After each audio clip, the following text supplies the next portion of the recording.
Hey, it's that Sue Johnson. Hi there, Sue. Hi. All right, so here together in the room in the back of the church building, we've got Shirley and Donna and Joyce, Terry and Kathy and me, and we've also got Joanne and Sue here on Zoom. Feel free anytime to spread the word. We'd love to have some more folks here with us. So, anyway. Can you hear me? Absolutely. Okay. If you don't want us to, you can mute yourself. Okay, no. Like if you got a crazy animal who'll bark, or neighbors who'll be screaming and shooting each other or something. It's just me. All right. All right. So we're going to get going here in 1 Samuel chapter 27. So you want to roll over there to 1 Samuel 27. Well, when we were together last time, which was the first time we'd been together for, a ways, we looked at 1 Samuel 26. We picked up with the fact that that David and his men, which is probably around 600 men, plus all of their families and everything else, are constantly on the move, trying to stay away from King Saul. Saul has been informed by the people from Ziph, which is sort of west of the Dead Sea. Somewhere down, right in here is Ziph, so pretty much straight west. What's his bucket? The king. Saul is yeah. I have a hard time remembering his name because he's such a doofus. Gibeah is here, and so Ziph is a ways down. They have told him, oh, why don't you just take care of handing out my maps for me? Okay. There's 3 different pages. Take one, pass them around. So anyway, from the Ziphites run up to Gibeah to inform on David. Saul and his men, 3,000 of them, come down to Ziph, and in the middle of the night, before there can be any real engagement between Saul and David, David sneaks into Saul's camp, takes his water jug and his spear, wakes everybody up once he's safe distance away, and says, "Why are you doing this? Why don't you just leave me alone? Go home. Be the king. I am nothing. I am no threat to you. Just go home." "Oh, David, my son, you're right. I've been a fool. I'm going to go home."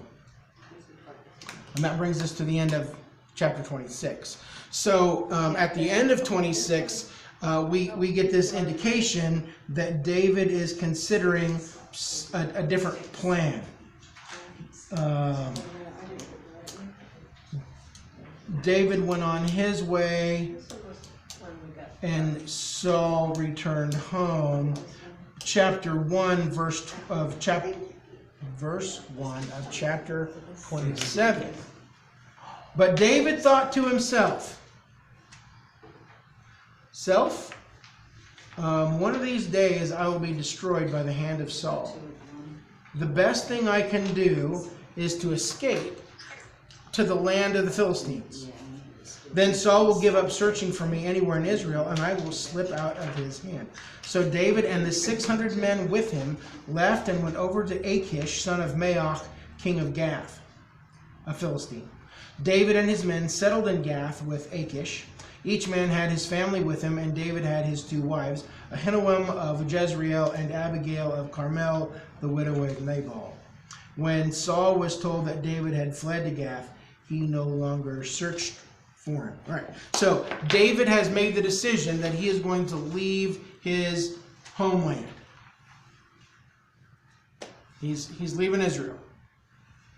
After the incident in the wilderness with Saul and 3,000 troops, David assumes, and probably correctly, that as long as Saul is alive, as long as he's on the throne, David is never going to be guaranteed of any kind of peace. He's always going to be looking over his shoulder to see where Saul is. Whether it is because he continues to distrust Saul, fool me once, shame on you, fool me twice, fool me 3 times, 4 times, 5 times, shame on me. Or maybe it's because the people from Israel itself, like these people from Ziph, they're the ones who are doing all the betraying. This is the second time in chapter 26 that these people have gone to the king and said, "We know where David is. We know where David is. Come get him." Well, if this is the way the people are going to be, we should just go. So David and his 600 men pack up and they head west to Gath. Terry, can I have the stacks of maps there? Yes, you sure can. Because I'll need some visual aids here for some of my long distance friends. All right. Oh, very good. Joanne has hers. Susan, you can get one of these if you next time you're right. Okay, so here's Ziph, where Saul and David have their exchange in the middle of the night, and now David is heading west to the land of the Philistines, which is really kind of a lot bigger section than is on this map. He goes to Gath to talk to the king there, whose name is Achish. We've heard his name before. We will hear it again. And so David and his 600 men and their 600 wives and 2.5 children per family, and their goats and dogs and everything else, have gone to Gath to settle there for a while. Okay? Got all that? All right. Having two and a half children. Yeah. Per family. Well, sure. That's a little tough, isn't it? It is. There's always one in production. Achish has been the king. He will continue to be the king. Apparently, his reign was about 50 years. So he was either really good or he was really powerful, one of the two. Now, this move to the land of the Philistines, I will tell you, not a good move on David's part. And there are all kinds of reasons why.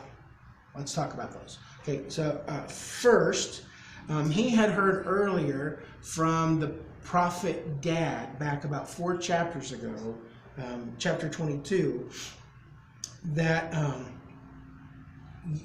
that David needed to remain in Israel. Sort of a different circumstance, but the message is the same. You need to stay in Israel. Second, he is doing exactly what the enemies in Gibeah want him to do. Let's get rid of dumb old David. Maybe we can get him to go away. And so David is packing up and leaving, like, hey, we got what we wished for. Okay. Third, if David is in the land of the Philistines, what's going to happen to the people in Israel who are looking to him for leadership, for guidance, for protection? He's removed himself there. Number 4, David is handing his enemies in Israel all the ammunition that they need to label him as an enemy of God's people. See, there he goes. That David, he's a traitor. He has run off to the Philistines, just like we said. He is not a good man. Saul is God's king. He's given, in today's language, it's really bad optics. It was a bad choice. David is going to be seen as a traitor and expatriate. Number 5, it doesn't look like from the text, we can't be certain of this, but it doesn't look like from what we do have that David inquired of God for direction. Many other times we see that where he talks to the priest, or he does his own talk with God in prayer to seek God's direction. That doesn't look like he did at this time. Making a major move like that without God's direction, dumb. Right there, the first verse said, but David thought to himself. Yeah. This is all his own brilliant plan. Okay, and the last thing, there might be more, but 6 seems like it's pretty good. He is motivated by his faltering trust in God and by fear for his own life. Granted, at this point, he's been on the run from Saul for probably something like 4 years. I'm sure he's tired. All his guys are tired. Their families are tired. I mean, you know how it is at the end of a long vacation when you might be saying, I really just want to go back to my own house. I'd like to see my stuff. If you got kids who are whining all the time, can we just go? I just want to go. Okay, multiply that by 600 families. Let's go home. Can we just go home? I miss my dog. I want to play. I want to play on my trampoline. Oh, I know it's not. Whatever it is. Okay. This is just it's a bad move all around for David to do this. So David and his family, his 2 wives, and I don't know if there are kids at this point. They're not mentioned yet. David and his family are with King Achish, and we're not exactly sure how long it is, but after at least some time, things get a little too close. Fishing companies think after 3 days. You got these people who are all together, jammed up together close. So David politely asks, would it be okay? Is there someplace else that we can go where we can get out of your hair? We don't need to be engaged in the royal family stuff. We don't need to be here in the royal city. Is there someplace else we could go and just kind of be our own little group? You don't have to worry about us. I think it's potentially true that there's maybe some, I won't say sneaky underhandedness, but maybe a little duplicitousness here, where David wants to get away from the king's eye so he can kind of do whatever he wants. He's got some plans of his own. He's supposed to be the king of Israel and a mighty military guy, so I'm sure he's always working in his head. So Achish like, sure, yeah, you're great. How about the town of Ziklag, which is fun to say.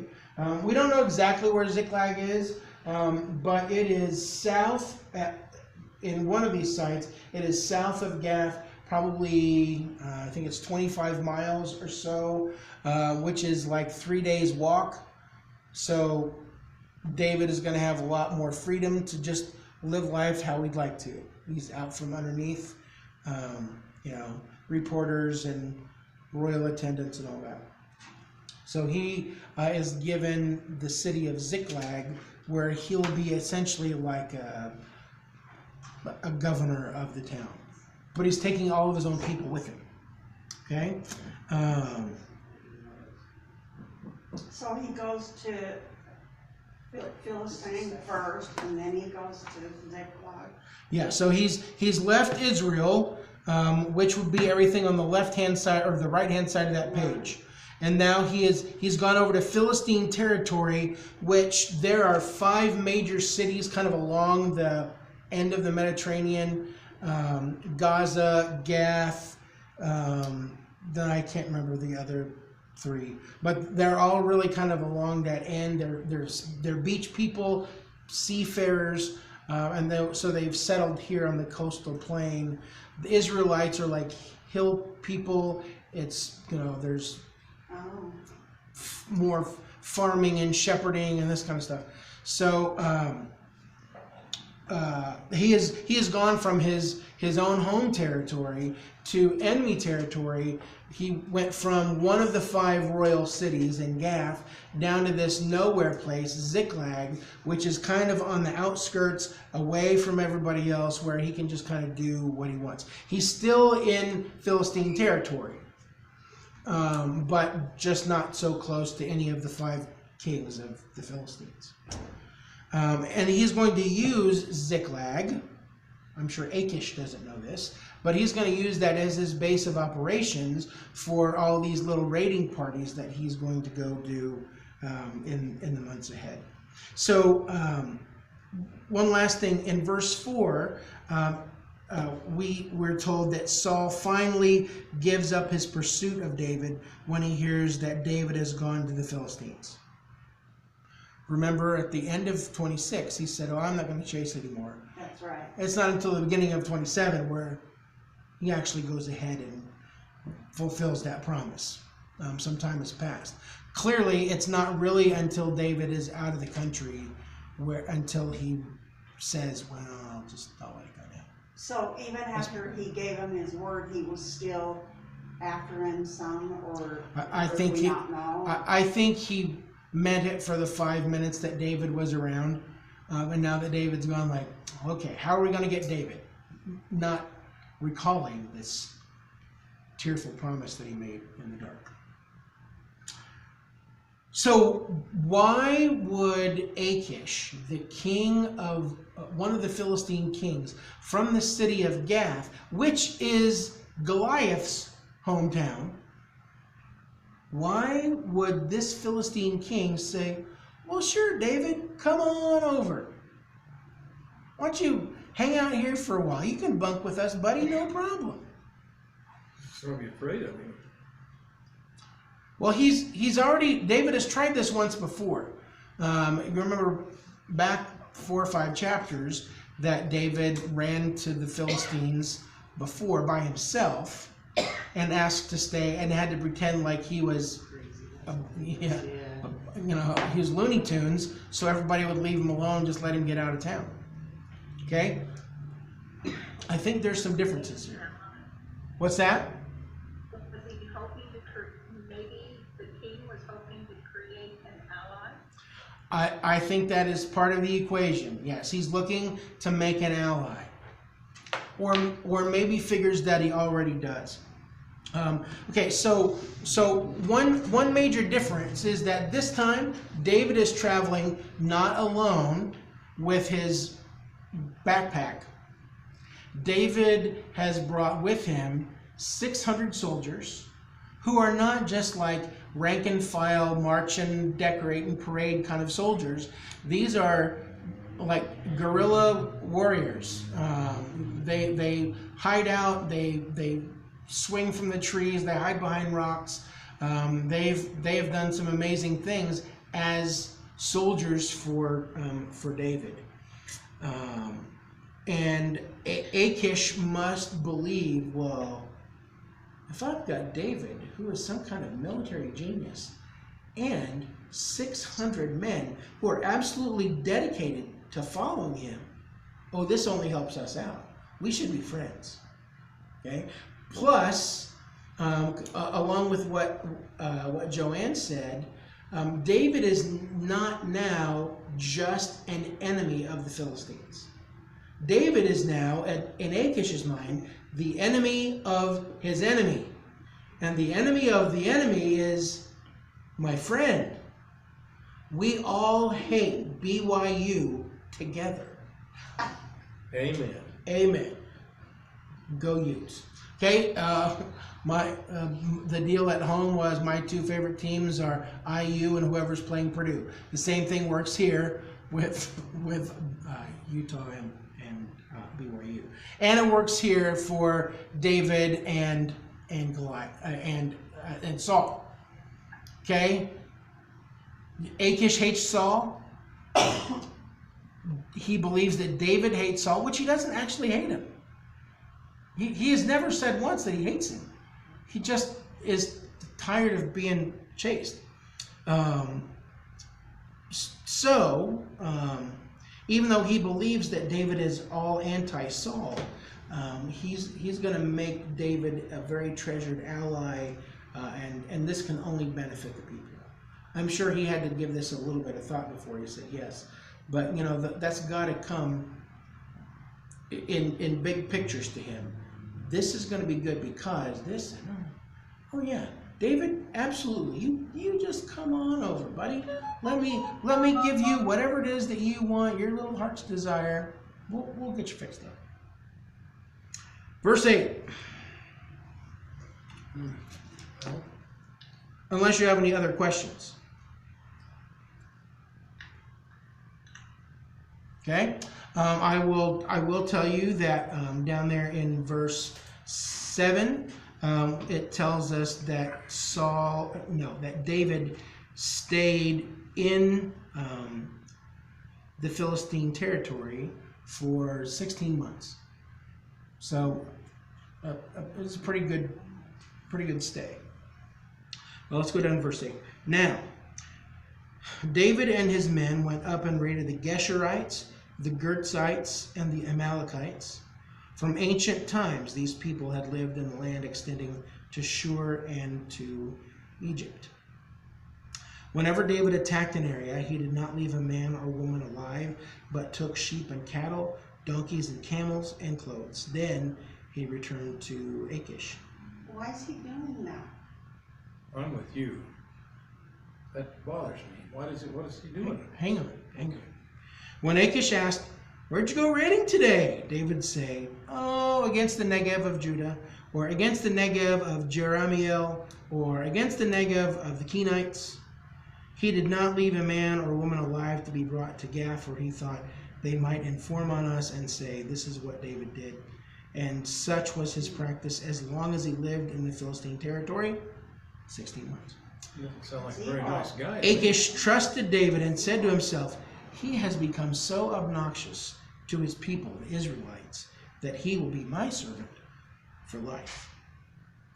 All right, so David and his men, they're all camped in Ziklag. They've settled there, and they're using it as their base of operations. They run over here and they fight this battle and take this town. They plunder and pillage and loot, and then they go back to Ziklag and deposit it all. Then they go to the next town, and so they're working their way all across the southern part here, which is called the Negev. Maybe you've heard that word before.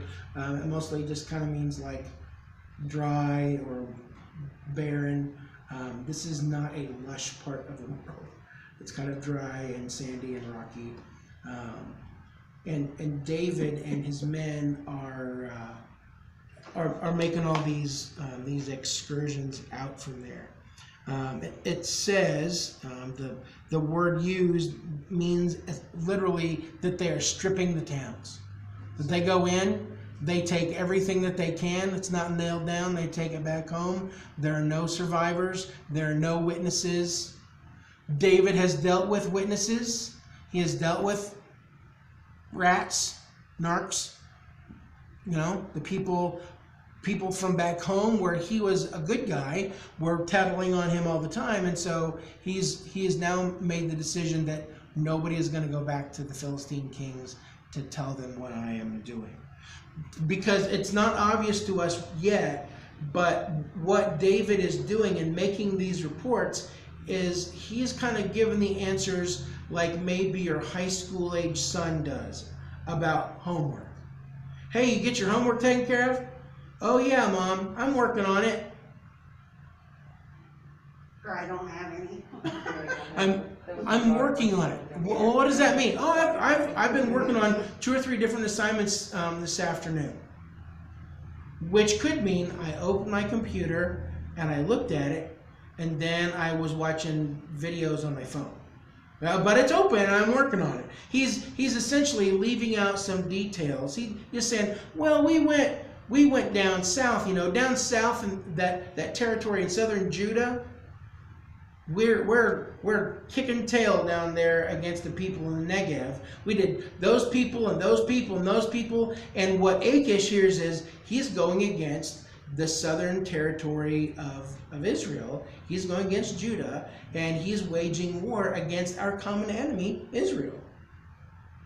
Because David is leaving out, all the details. Oh, we had a pretty good day. Here's some of the stuff we got. Oh, it was a good day. We didn't lose anybody, and man, it was a good time. Well, where were you? Oh, we went down south a ways. You probably haven't heard of it.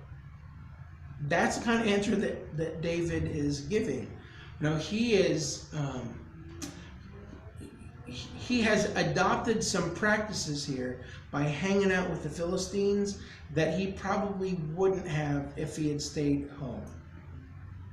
You know, bad company corrupts good character. He's becoming more and more like the people who are not following Jehovah God of Israel. He sort of adopted some of their tactics and their principles. You know, populations are killed, spoils are carried away. There are no witnesses, no testimony about what he's done, and I gotta say that this period seems to be really spiritually poor. I was expecting to find in my chronological Bible, oh, there are 2 or 3 Psalms that go along with this. No, not really. I don't think David is worried too much about writing worship songs. I think he is bent on major destruction and taking care of his men and preparing himself to be king. He is looting and pillaging his enemies, the Philistines, even while they think he is being their best friend. Okay? Wow. So, pillaging, plundering, cruelty, deception, potentially even war crimes. There is no defense for what David, the man after God's own heart, is doing. There's no defense for it. But, or in spite of this, God has made this promise to David. He has predicted and promised that David is going to be the king of Israel. And so God continues to protect him and to watch over him to get him ready for that. Okay, so is anybody totally satisfied with that? No, we're not happy with No, it. we're not happy with that. We don't like Study David Bible. anymore. Yeah, we thought he was a good The guy. territories that he was raiding are actually territories that God promised the Israelites that they didn't take before. Yeah, I missed those couple lines. So this territory is really, that is not a good map for that, and nor is that one. Okay, so essentially around on the bottom of the Mediterranean here, you've got the Sinai Peninsula, and then you've got Egypt. Okay, when Israel left Egypt, they came across the Sinai Peninsula. They wandered around there for 40 years because of their inability to trust God to take care of them. We had to wait until that generation died off. And so the people who lived in this territory, most of them were not helpful or gracious to the Israelites as they were coming through. Often they were attacked by them. Plus, all of this territory, I mean, it's a big swath from way over here all the way up to the top of the map. This is all a territory that was promised to the Israelites. This is the promised land. This is Canaan. This is yours. So in it, you've got all these dirty, rotten, stinking Philistines here. Plus you've got these people down in this part of the territory who have been not friends, they've not been allies, and they should have been kicked out in the first place. You'll remember, if you go back to your early Hebrew history there, that when Joshua and the Israelites finally got into the Promised Land, that they failed to get rid of all of the ites that lived there. The Jebusites and the Hivites and the Girgashites and the Canaanites, anybody who lived in there was supposed to be driven out, removed, because they worshiped false gods, and this was God's land. And they got rid of most of them, a lot of them, some of them. And so here, 400 years later, they're finally taking care of this thing that should have been handled 20 generations before. So I will give David a little bit of slack here, that he is really carrying out God's plan that somebody else didn't. I don't love the way he is doing it. It seems ruthless and cruel, We want David to be a little shepherd boy who writes love songs to God and leads the people. But really, this is not a lot different than killing the stinking Goliath. Yeah. These are enemies of God's. These are enemies of God's people. It only says men and women. It doesn't actually say anything about children. Well, what did, And I'll be happy to, leave that between the lines. I'm not going to assume anything there. well, he says he didn't leave anything alive, so apparently killed the kids too. That'd be a No little tough. witnesses. That'd be a This little is- tough to do. This is not a fun conversation ever, Yeah. but the expectation is that when God gives a command, it should be carried out. And when it isn't, it usually makes things much, much worse. I mean, we'll do the little what if game, that's fun. What if 400 years earlier, Joshua and the army of Israel, the 12 tribes, what if they would have gotten rid of all the inhabitants of the land totally? David wouldn't have had to do what he had to do. There's probably a little spiritual lesson there. If I don't take care of the thing that God has given me to do, somebody else is going to have to take care of it later. And it's probably going to be worse. Somebody without a conscience. Maybe. It's disturbing. Yeah, it kinda is. Wow, it's just hard, I know. God's enemies are God's enemies. If they won't yield to him, they won't submit to him, they won't recognize him for who he is, the constant position is they gotta go.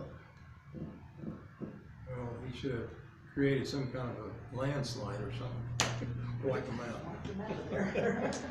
Well, yeah. We just always kind of thought of David as being kind of a, meek Hey. and mild guy that's Just a real nice guy. Well, and that might be one of the reasons why we're having this study, because for all the good things that are said about David in the Old Testament and the New Testament, he's a man after God's own heart. He was God's friend. He's written all of these psalms, and there's all these beautiful prayers, and he was the favored king of Israel even to this day. There's this, On the other hand, and there's the deal with somebody else's wife. He didn't just have an affair with her, but he made sure that he murdered the guy who could have found out. Yeah, we Okay, all so- knew about that, yeah. So, I don't know if there's any comfort at all in knowing that no matter what kind of flaws we have, God is still willing to draw us close and to try to help us become more than we have been. He has a plan to use us, To bring us back, even if you're a murder, a cruel war criminal. Thankfully, it's open to everybody. Thankfully, what we see here is it only went on for a little while. 16 months. Still not great. Maybe there's some comfort in knowing that he wasn't that way for the rest of his life. Again, I think he is living in a bad place. He is surrounded by bad people. They're not honoring God, and it's really easy to not honor God as well. Let's Can I see. say something? You can. So I was thinking, about perfection. He wasn't perfect, neither are we. Nobody's perfect. And That's true. But we would like to believe that he was closer than we are because he's right there in the Bible. right. But still, people in the Bible are Murdered not anybody. perfect. Not yet. Okay, we've talked about Achish. The king of Gath believes that David is fighting against the against the Israelites. They're really not. And so Achish going on fat, dumb, and happy. Oh man, Dave, this sounds great. good job, buddy. And says, you know what? You're such a great guy. I'm just going to make you the captain of my personal bodyguard for the rest of my life and your life. You're so good. And it's kind of funny because this is the same position that David was chewing Abner out about in the last chapter. Saul is asleep, so's the secret service around him. Abner, the commander of the armies, is totally asleep, oblivious to the fact that they could have gone thunk, and Saul would have been done. And so now Achish, the king of Gath, makes David his own captain of his own personal bodyguard. And he thinks David is such a... He's bad news in Israel. Nobody's ever going to have him come back. I'm just going to make him part of my own cabinet. He's my entourage. And the music in the background goes, dun dun dun, because I believe that David is pulling a fast one. He is intentionally hiding his real efforts from the Philistines, and is doing something that was predicted about him early on, that David would bring victory to Israel over the Philistines. He's just carrying it out in small handcrafted batches. And that leads us to the opening verses of chapter 28. Verses 1 and 2 really should be in chapter 27. Let me get my page turned here. In those days, it came to pass, the Philistines gathered their forces to fight against Israel. Achish said to David, "You must understand that you and your men will accompany me in the army."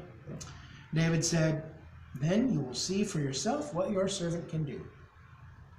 Achish replied, "Very well, I will make you my bodyguard for life." Okay, so the Philistines are going back to fight against Israel. It's been going on for years. It's going to go on for a while. The Israelites have gathered in their armed camps to fight against Saul. Achish, the king of Gath, calls David in, says, "Here's the plan. We're going to go fight against the Israelites, and Saul, your former boss, former father-in-law, he's a dirty, low-down dog, isn't he? Yeah, he's pretty bad. Let's go get him. Raw. Oh, and by the way, you're fighting on our side. Don't get confused." And David's answer, I think, is a little suspect. He says, "You'll know what your servant can do."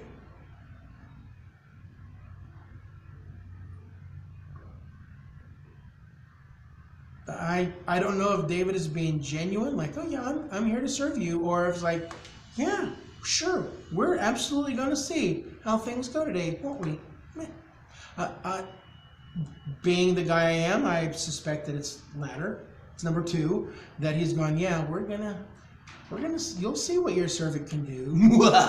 kind of deal. Double cross you. Yeah. Okay. So the Philistine king has put himself in the hands of Jewish mercenaries and has closest to him one who is celebrated all over the known world as a killer of Philistines from Gath. This seems to me like Achish's worst idea ever. No. Okay, so then in verse 3, we're going back in time a little bit. Samuel was dead, and all Israel had mourned for him and buried him in his hometown of Ramah. Saul had expelled the mediums and spiritists from the land. Okay, so verse 3 helps us get ready for the next piece. Samuel died already, back in chapter 25. There we read the same thing. Israel gathered, they all assembled, they mourned him, and then they buried him in his hometown of Ramah. So he is the last of the judges. He is a prophet. He was trained as a priest. He is this super amazing leader of God's people, and he died back 3 chapters ago. And so we're just reminded that Samuel is not around. He's been dead for at least a little while. Saul, in a flash of faithfulness to God earlier, had thrown all of the mediums, all of the fortune tellers, all the sorcerers, all the wizards, all the witches, anybody who was messing around in the dark arts, black magic, he has sent them all packing. Which was a good thing. You don't need those kind of people around dealing in dark stuff when you're trying to be God's people. Again, this kind of sets up what foolish King Saul is about to do. Let's read verse 4. The Philistines assembled and came up and set up camp at Shunem, while Saul gathered all Israel and set up camp at Gilboa. Okay, so you'll need to move on to a new map.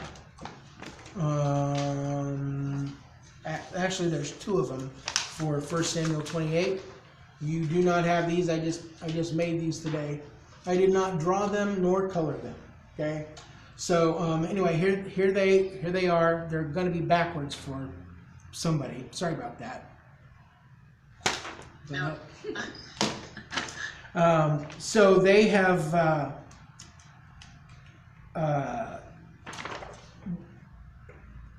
the Philistines have assembled at Shunem, which is between the Dead Sea and the Sea of Galilee. It is just west of the Jordan River, right here. On this map, it shows a little better. Shunem is up here, close to the Sea of Galilee. There's all this territory here along the Jordan River, and so we get to see how that is. So Gath, Ziklag is way the heck down here. Gath is here, and they're all going to be moving up this way to this battle. Okay. Where am I at? Saul saw the Philistine army. He was afraid. Terror filled his heart. He inquired of the Lord, but the Lord did not answer him by dreams or Urim or prophets. Saul then said to his attendants, "Find me a woman who's a medium, so I may go and inquire of her." There is one in Endor, they said. Okay, so the Philistine armies have gathered at Shunem, which is in the northern end. It is still quite a ways away from Gibeah and Jerusalem and every place else where we've been talking about. So they've gone up to the north. They're probably going to come sweeping in from the north. And as Saul and his people get there, I don't know if it's the size of the Philistine army or the ferocity of the Philistine army, but Saul is not at ease. He is described as having absolute fear, and his heart literally is trembling in amazing ways, in magnitude and degree. He is totally terrified, freaked out. He is not doing okay. What are we going to do? Oh my gosh, I don't know what to do. I don't have anybody to talk to me. So I'll, in one more little flash of brilliance, I should ask God what he wants me to do. If he had started that way many times before, he'd be okay. But now it's a little too late. No matter how hard he tries to get some direction or reassurance from God, he's waiting for a dream. He's looking for a vision. He has sought insight from a prophet. He's even tried to consult the Urim and Thummim. Let's do a little aside here to talk about Urim and Thummim. Okay, these are gemstones. I'll say this at the beginning. We don't know much about them for certain. There's a lot of trying to guess and piece together how they were and what they were used for. One of my professors described it that's like a black rock and a white rock that are either attached to the priest's uniform, or they're in a pouch behind that breastplate. You might still have that handout somewhere, a picture of the high priest's uniform. It's got the 12 stones on it for the 12 tribes. There's this pouch where the Urim and Thummim stones are, and he looks in it and checks at them, or they kind of light and flash up, but it's always like yes and no, true or false, eeny, meeny, miny, mo kinds of questions. Which way do we go? And Saul has tried everything, and the resounding sound of crickets is the only thing that comes back to him. God is not listening to Saul. Saul rejected God. God is happy to give him what he wants. You want no input from me? I'm gonna comply. So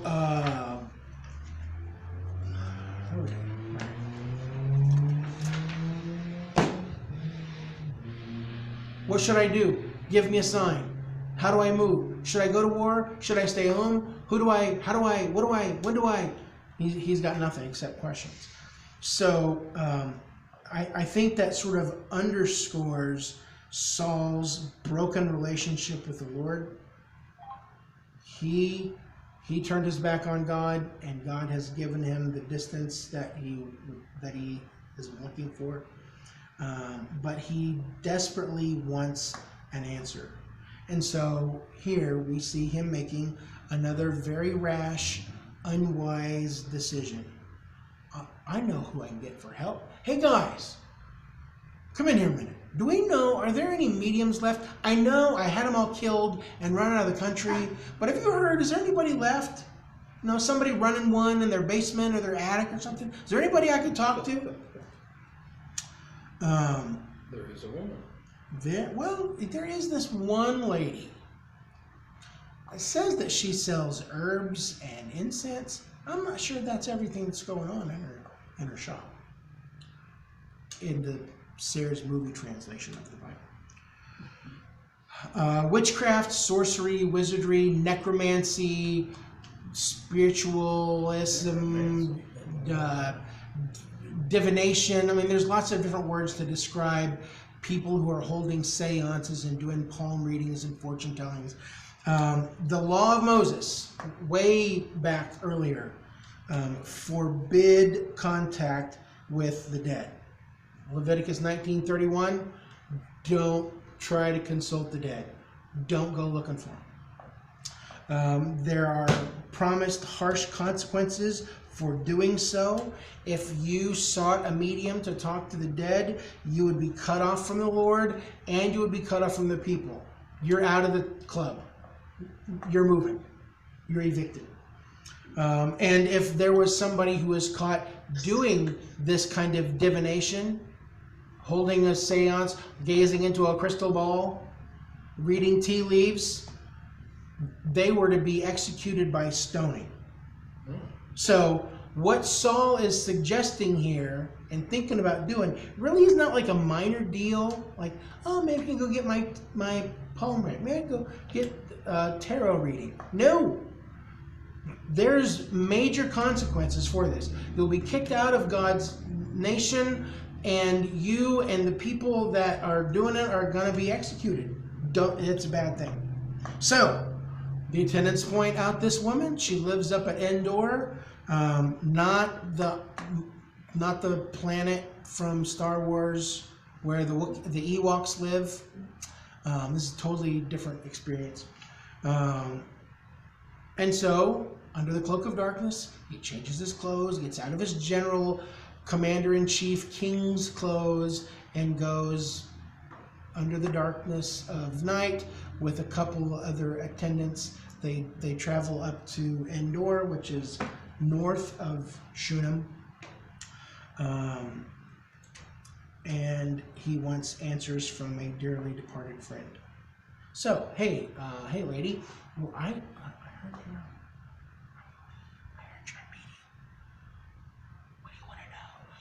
would you find somebody for me? Don't you? Whoa. There's penalties for that. King Saul, you may not know this, King Saul ran all of us out. I've just been on the down low here for some time. I can't do it. And the promise that the man makes is, well, come on. I mean, it's just one. Just call up one name. Bring up one guy for me. That's all I need. What are you trying to do? Get me killed? Exactly. That's what she says. This is a trap, isn't it? You're trying to knock me over here. So, and then in a particularly lousy, awful move, Saul swore to her by the Lord, as surely as the Lord lives, you will not be punished for this. Like, oh my gosh, Saul, do you hear yourself? You are swearing on the name of Almighty Jehovah God, the master, creator, and sustainer of the whole universe. You're promising protection for somebody that he has already condemned. There's so many things wrong with what Saul's doing here. That's like, okay, fine. Nothing bad's going to happen, right? Right. And so, okay, who do you want me to bring up? A guy named Samuel. And so I'm not exactly sure how it all works here. The timing is a little funny to me. When the woman saw Samuel, she cried out at the top of her voice and said to Saul, "Why have you deceived me? You're Saul!" The king said to her, "Don't be afraid. What do you see?" The woman said, "I see a ghostly figure coming up out of the earth." "What does he look like?" "An old man wearing a robe." That just cracks me up. Which is like every medium in the world. Like, I'm seeing somebody with gray hair and a jacket. Oh my gosh! Does that? Yes, it has a. And glasses, yeah. Because I'm pretty sure that Samuel is the only dead Israelite that ever looked like an old man wearing a robe. Okay. That's a whole other discussion. Then Saul knew that it was Samuel, and he bowed down and prostrated himself with his face to the ground. Okay, and then so Saul, out of respect for Samuel, and I think probably overwhelming fear because he realizes he's talking to a ghost now, he falls down on the ground, and Saul and actually Samuel begin to have this conversation. The Sayers translation goes like this: "Why have you called out to me? I was scared and God won't talk to me anymore." Duh, I told you that 5 chapters ago. God is taking the kingdom away from you. So this is it. This is the end. Tomorrow, you and your sons are going to be with me. You're all going to die. You and Israel are doomed to fall to the Philistines. To which Saul doesn't really have an answer, but I just wrote down, oh no. I really want to say, oh crap, but I'm not supposed to say crap in a Bible study. So he is speechless. And so we don't see anything more from Samuel. Apparently he just sort of sinks back into the earth or whatever. And Saul just crumples in a heap. He hasn't eaten. He's been up all night, traveling all the way to Endor to find this lady. So he hasn't eaten. He hasn't slept. He's not been taking care of himself. And he's just heard some pretty terrible news. Tomorrow you're going to be dead. And the Philistines are going to win. Nice job, King of Israel. And not just him, but his sons are going to be dead too. So come on, get up, we got to go. And he won't. He can't. He just lays there on the ground. The woman begs for him to get up and eat something, drink something. She wants the king to be out of her house. Get away from me. This was a bad idea. I should never have done this. And I'm afraid now that you've gotten this bad news, maybe you'll kill me. Can I get you a sandwich for the road? Please, please, please go. And he just lays there on the ground. Finally, the two men that are with him get him up, set him down on the bench, on the couch. She fixes some food, which sounds pretty good. She kills the fattened calf, makes some fresh bread. Like, what?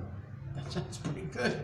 Barbecue and bread, unlimited bread, that's, bring it on. So they finally do eat something, and they get up before the next night comes to go home.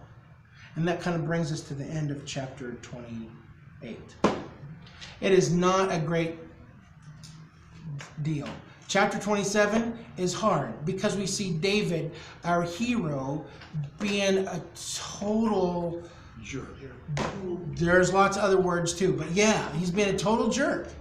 He is behaving in a way that doesn't seem to honor life or honor God. He is being sort of deceptive and tricky, and he's hanging out with bad people in a bad place. And now we see the story arc that we began with Saul way earlier, when, hey, this big, tall, beautiful, good-looking king is going to be placed in Israel. Here he is. And so we see him go really up high and things are great, and then he crashes and he stays down here doing dumb stuff for the rest of his life. And that's about to come to an end in the next couple of chapters. Okay? Any lessons you think you learned from chapter 27 and 28 that can apply immediately and directly to your life as one who loves God? Yeah. Yeah, that's all right. We don't steal. Yeah, I won't take my 600 soldiers and go out and kill somebody without asking God first. I think maybe we shouldn't put our credit card number into the computer and book a trip someplace without asking God first. I'm sure we should ask somebody out on a date unless we ask God first. I mean, there's lots of ways to apply that, not just military conquest. But yeah, looking to God, inquiring of God before we make a move. When we think we have an idea about something, I should see what God has to say about this. Which means we can either go to His Word and look for what He's already said about this particular topic. Can I kill my boss? Okay, well, actually murder is wrong. Killing in hate is wrong. So no, you can't. Or seeking God in prayer, asking for the Holy Spirit to give us some guidance and direction. He's promised He'll remind us of all the things that we learned. Going to other mature Christian friends to say, hey, I've got this deal. I'm thinking about quitting my job as a pastor and becoming a professional Western wrestler / country Western singer. Would you all pray about this for me? And let's see if we can get God's direction on this. That's called finding consensus, which is actually a very useful thing. Maybe not in that ridiculous example. But so you get everybody together and say, all right, so what did you think the answer was? Like, well, James, I hate to disappoint you, but pretty sure the Lord said, no. Yeah, me too. Yeah. Everybody in the room. Yeah. The answer is a big fat no, James. All right, I guess I'll still be a pastor. Yeah, you're doing pretty good there. You better stay. Okay, so those are some of the ways that we can inquire of God, since we don't have a priest with Urim and Thummim, but we do have Jesus as a high priest who promises to go between us and God. The Holy Spirit who hears our groaning in prayer and polishes our prayers up to God. So, inquiring of Him before we make a move, I think is definitely something that we can take out of this passage, for sure. Whether it's an army of 601 or not. Anything else that grabs you? Do you think you can apply? Yeah, even no matter how bad you are, God sticks with you, toughs it out with you. I don't know if He likes us that much. No matter what you've done, God is not going to leave you hanging. He has promised he'll be with us always. Now, hopefully, because we recognize that he is with us, we're not going to do some of the dumb things that we might have done otherwise. So God doesn't have to rescue us from quite so far down in the hole. Or what he did was Yeah. beyond dumb, it was like evil. Harsh. It was directed. It was in obedience to something that God had already said, granted years and years before. But my computer's gonna die in the next 6 minutes. Hey, computer friends, you got anything to add before it dies? I was just gonna say, don't be motivated by fear, trust in God. Great one. Oh no! 6%. Sue, you got anything? No, I'm good, thank you. All right. Thanks for What- letting me join online instead of driving. Hey, we're great. We're glad to have everybody here. Spread the word. Okay? Hey, Adios. yes, bye. And yeah, the deal about faltering in your trust of God and being more afraid. He's the biggest God that there is. He's the strongest and the wisest and the goodest and the most loving. We just need to trust that he's going to take care of stuff, no matter what it looks like. I do not know how you're going to pull this off, God, but I'm trusting you. Okay. When we get together next week, we will take a look at 1 Samuel 29. We may actually be able to finish up 1 Samuel the next time we're together. I will remind you that in a couple of weeks, on the 29th, Yeah. I will be here. I'll be coming back from a conference in Orlando.